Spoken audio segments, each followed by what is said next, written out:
Hi! So we have been talking about the fruit of the Spirit. Last post, Brother Dwight came and told us the difference between the fruit of the Spirit and the gift of the Spirit. So the gifts of the Spirit is what God gives to us, and then He uses that to develop fruit within the inside of us to be poured out into the lives of others. So today we'll be addressing the part of the fruit of the Spirit that deals with love. Now the Bible calls love charity, which is really the highest form of love within a brotherly or social sense. So you can choose to love someone, but when God has developed that fruit within you, it becomes innate, and you now have to choose not to love someone. So as we go into the gift of love, or the part of the gift that speaks about love, we'll be reading from 1 Corinthians chapter 13 verses 4 to 8, and it says, "Charity suffereth long, and is kind. Charity envieth not. Charity vaunteth it not itself, is not puffed up, doth not behave itself unseemly, seeketh not her own, is not easily provoked, thinketh no evil, rejoices not in iniquity, but rejoices in truth, beareth all things, believeth all things, hopeth all things, endureth all things.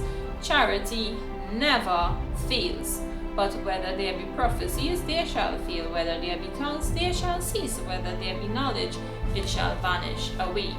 And that really speaks about, sometimes you might say things and the person may not remember, but your act of love, the person will remember.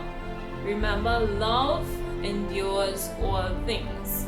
So you can choose to love today instead of being angry. You can choose to love someone instead of envying them. You can choose to believe all things, hope all things. Your ability to have faith lies in your ability to love. So if you do not love, you cannot have faith. You have to love God in order to have faith in Him. You have to believe God in order to have faith in Him. So it all comes down to this fruit, or this part of the fruit that speaks about love. So in my personal life, God has developed this part of the fruit within me.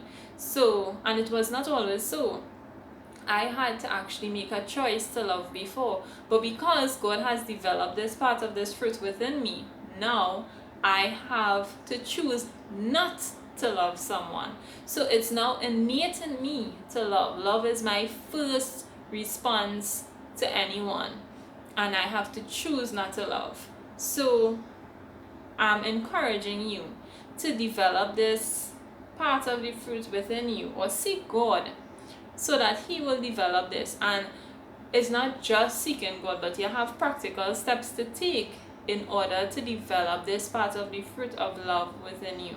So when you meet someone, instead of getting angry, choose to love them, choose to pray for them, choose to believe in them and encourage them beyond everything that will be happening.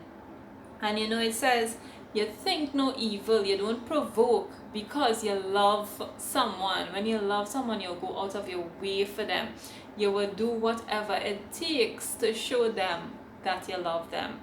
So today I encourage you to choose to love, not just by words, but by your actions.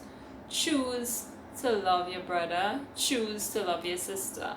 Choose to love even when it is hard, and choose to love even when it is easy. But I'm encouraging you today to choose to love. I love you all, and I wish you a wonderful day. Have a great and prosperous week ahead. Goodbye.